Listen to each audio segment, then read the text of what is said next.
I'm looking rough today. It's Friday and it was our first, not even full week of school. We had school 4 days in a row for the whole day, every day. And that was an adjustment.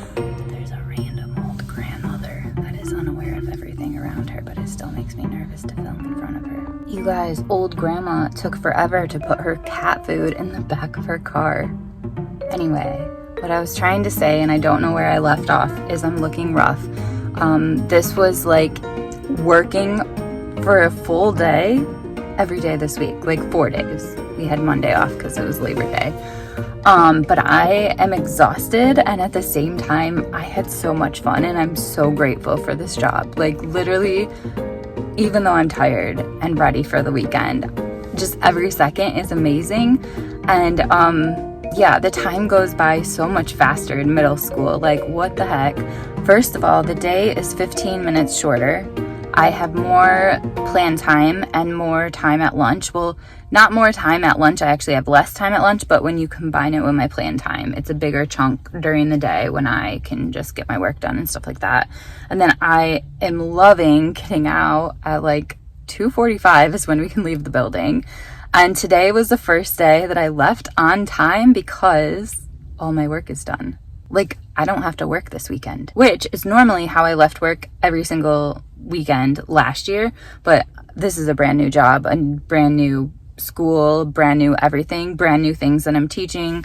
Everything is brand new. So I think that's pretty cool that I can do that after 2 weeks of school. Anyway, the other thing I was going to say is I think that switching classes really helps too. The day go by fast. It really helps the day go by fast. That sentence was ordered in a weird way because you only have the kids for an hour and then you switch. The first group of kids I do have for 3 hours straight, but I adore them. And then I have my lunch and my plan time, and then fifth hour, 1 hour, sixth hour, 1 hour.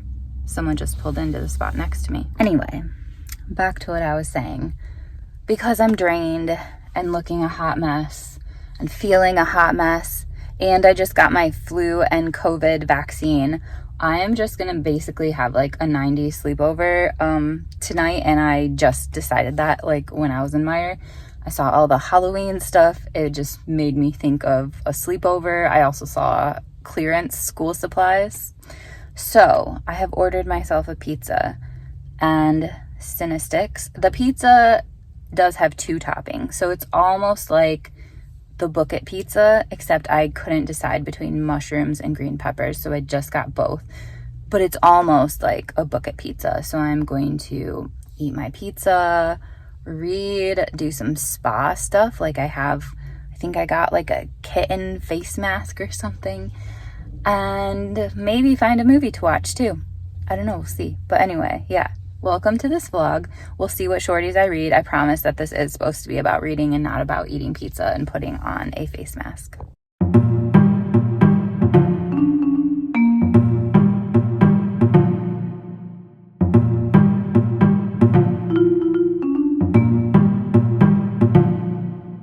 Hello everyone, it's Saturday, and what I thought I would do today is head to Grand Rapids, which has been something I've done the past few weeks. Like, I just love hanging out in Grand Rapids and getting my groceries there and just going to coffee shops and all that sort of stuff. So that is what I thought I would do today. But first of all, it is 54 degrees outside.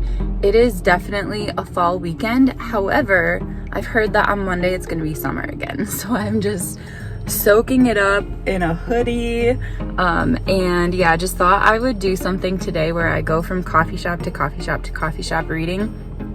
I have 3 in mind. Basically, the first one I haven't been to. It is actually inside like a home decor store, so random, but I just thought it looked really comforting and cozy. So I'm gonna go there first, and you'll see what I'm reading later. I brought 3 books with me just in case. And then the next one I think I'll go to when I get hungry, because they don't really have the best atmosphere, but they have the best food. And I'll have lunch there, maybe like some warm soup and crusty bread or something like that. And then the last one will be the one I go to all the time, Outside Coffee. I'm hoping to go there when the day is at its warmest. because it is quite chilly outside. It feels really nice, but it would just be quite cold to read outside unless you had like an extra blanket or an extra layer or something like that. So anyway, yeah, just come along with me and let's see what shorties we get through today.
Hey guys, as you saw before, my plan was to go to 3 coffee shops.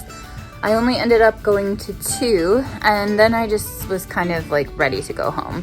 And it was partially because I got some home goods that I wanted to like organize, and it's like home decor that I wanted to put out. I got this little, I should just show it, but this little like mini bowl. I have no idea what you would use for, but it just called to me. I think you could use it for like putting like jewelry in or something, like, I don't know. Anyway, I just thought it was really cute. And then I also got this picture frame that's wooden, but it has little like pom-pom wood ball things around it. Anyway, but also I was kind of starting to get body aches. So yesterday I got my COVID shot and my flu shot. And so like I was ready for the fact that I might not feel the best today, and it kind of like started to hit. And so I feel like okay-ish. I don't feel horrible, but I do have body aches, and I just feel like being home and being cozy. So far I don't have a fever yet. But anyway, so I have like loads of snacks, bakery stuff from the last bakery that I went to, the last coffee shop, which, as I said, doesn't have my favorite vibe, but has the stuff that you need in your life. And then I also went to the grocery store to get stuff for this stew that I'm gonna make tomorrow. And then I realized that I was craving cereal. So I went to a different grocery store on the way home to get cereal. And then I also realized that I was craving sweats, like comfy lounge pants. And I actually did not really have any besides like 1 or 2 pairs. And I wanted something that would match this or just match most of anything. So I got those too.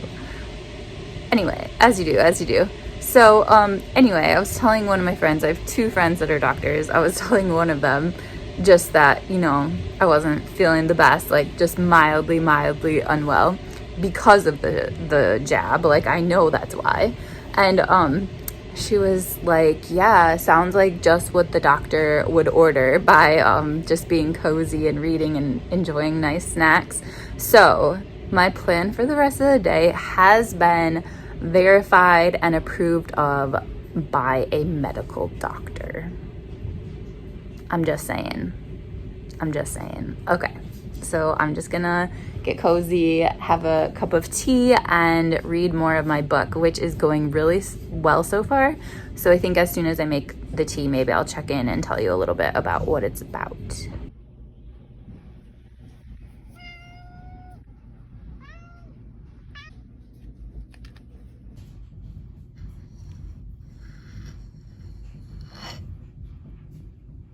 Okay, so the book I'm reading right now is like a slightly plump Shorty, but it's okay, you know, because we're all about the cheating over here. Anyway, it is called The Safekeep, and basically I'm pretty sure that I heard about this book initially from Simon Savage. I'm pretty sure that he hauled it or something like that. I know he has since read it, but I don't think he's actually talked about his opinion of it so far. I think that's coming up. Anyway, I was just really drawn into the cover. Like, I think this is such a cool cover. This is the UK cover, but I also really like the US cover. I like the UK cover more, but I think they're both kind of unsettling, really cool covers. So this book takes place after World War II, and it centers around this girl named Isabel. And Isabel basically lives in this house that has belonged to her family for quite some time. I think that there's a maid, but besides that, she pretty much has the whole house to herself. The house doesn't technically belong to her. Once her uncle dies, it should go to her brother, her oldest brother. But he doesn't really want too much to do with it. And so it's kind of like she's kind of just taken control of the house and views it as her own, whether it actually is or not. So she just has this unique personality. And she just is a rather grumpy and judgy character, maybe seeing through people and just being able to read people in a way where you only want the most genuine people around you and where you kind of pick your people, I guess is what I'm saying. The book takes place slightly after World War II, and it kind of starts off with her meeting her brother's newest girlfriend. One of her brothers is gay and the other one has this girlfriend. And it basically talks about how he's been through girlfriend after girlfriend after girlfriend, and she knows that this one isn't going to stick around, number one. Number two, she really doesn't like her. Number three, there's kind of this like dumb sort of way that this girl is acting. She doesn't really seem to know a lot about the world. Like, for example, the first time that we meet her is in this restaurant, and it's kind of late at night, and they're having dinner with Isabel and her two brothers and then the brother's girlfriend, and she doesn't know like what any of the stuff is on the menu, and she kind of laughs about it and makes it into a big deal that, oh, she just doesn't know what any of this stuff is, and what does her boyfriend think that she should order. Just like, whatever. They end up ordering scallops, and she literally has no idea what they are. And they play this guessing game about what she thinks they are. So she's just very naive. But really early on, there's this conversation between her and Isabel, and there's this look that passes between them that almost makes it seem like, is she putting on a show? Like, is she actually super manipulative, and this is just an act that she's putting on? Like, we don't know. And as I get further into the book, obviously I think that this is one where like I shouldn't say very much, but I'm just in early days right now. What ends up happening is that the brother needs to go away, and so he doesn't want to leave his girlfriend by herself, and so the girlfriend ends up moving into the house with Isabel, and that's where I am right now.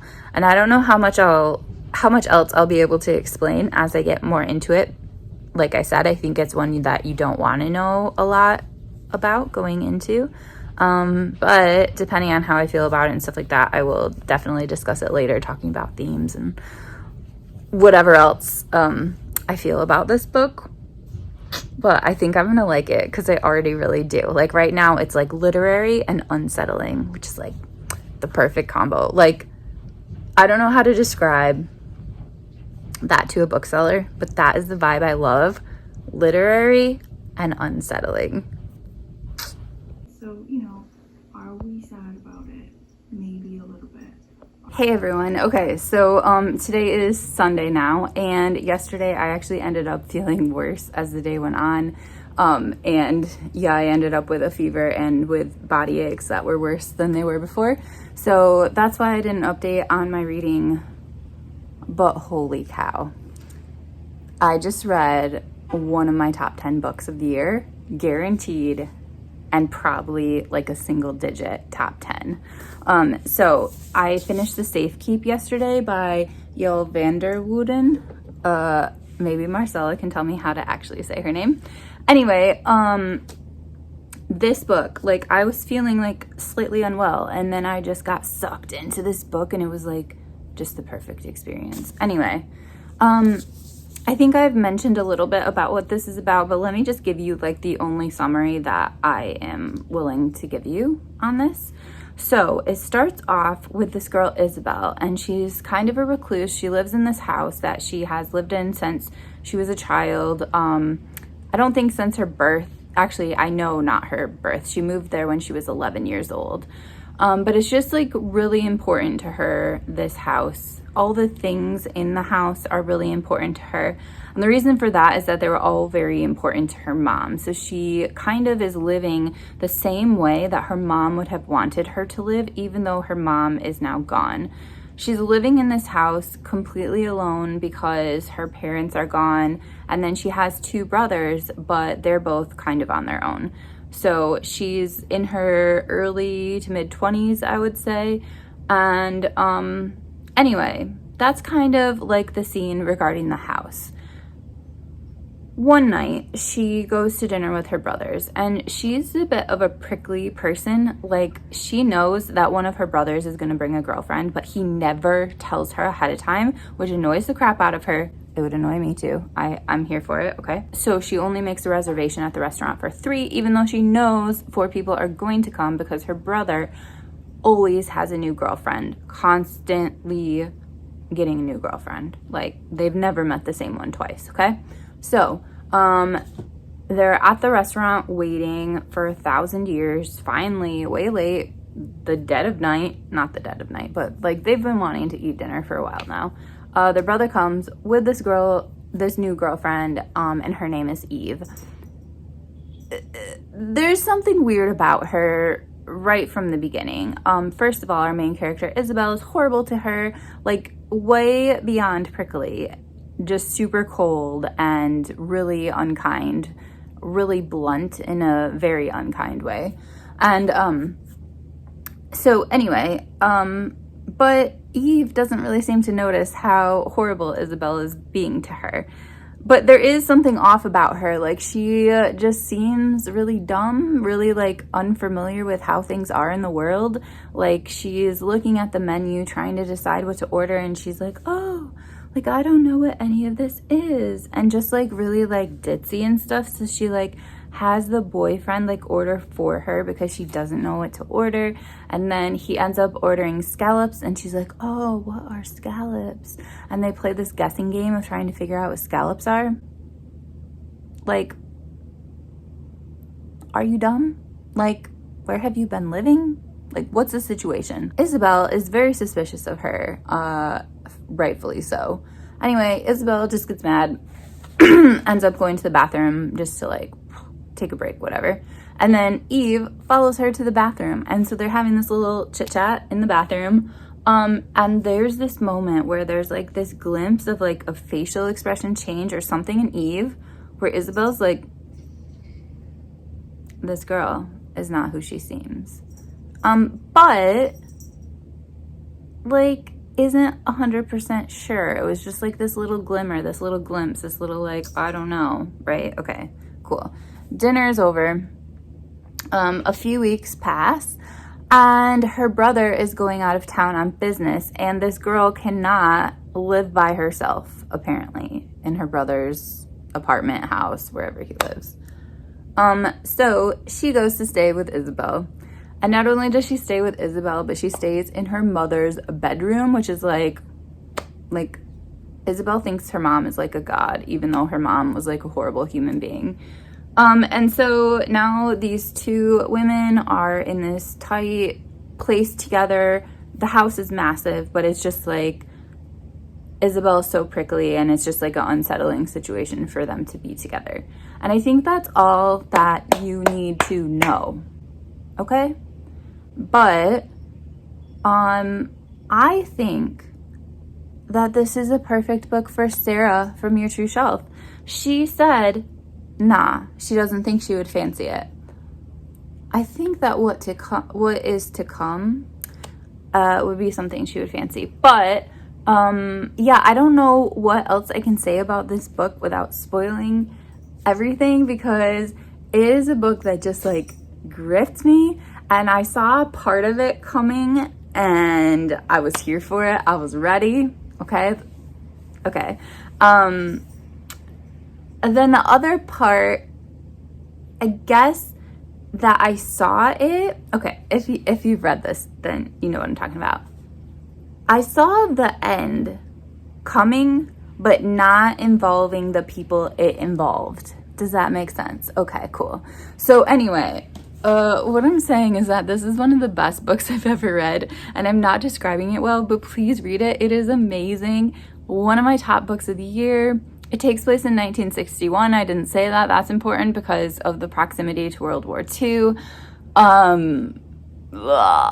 I loved it so much. I should watch other videos to see what people say about it without spoiling anything, but this book was so good. And also look at the cover. Like, how freaking amazing is that? Okay, so as I said, today's Sunday. I am going to put some stew in the crock pot. This is a recipe that my friend Hannah gave me, and it's like a African peanut stew. So I'm gonna put that in the crock pot, and then I think I'm gonna go to a park of some sort. I'm not sure which one. Also, this was a bit of a fluffy shorty because it came in at like 262 pages. Okay, so I just cheated a little bit. But my next book is definitely a cheat. Disability Intimacy by Alice Wong. I have read her first book of essays and I adored it. I've heard this one is amazing as well. The reason I'm reading this during Shorty September is because it's for a book club that is hosted on Wednesday in Grand Rapids at Books and Mortar. So I need to read it. I might count it for Shorty September because it's a book of essays, and I was about to like show you a picture of the inside. It was not appropriate for my camera. Anyway, it's a book of essays, so each of the things in here are short, even if it is not short. I don't know. Let me know what you guys think. I'm reading it anyway because I love this book club. 2 pieces. Basically, they meet at Books and Mortar in Grand Rapids for like an hour and a half, and it's with the coolest, most diverse group of people. Like, there's people my age, there's people younger, there's people much, much older, there's people from Muskegon. Like, I was the 3rd person there from Muskegon, but also people from Grand Rapids, and all different genders, sexualities, like cultural backgrounds. Like, I freaking love it. Okay, and then afterwards, I didn't go last time, but afterwards they go to an establishment across the street, which is located in an old funeral home. So it's basically the best. Okay, I'm gonna go live my best Sunday life. I'm feeling lots better today, and I will check in with you guys later.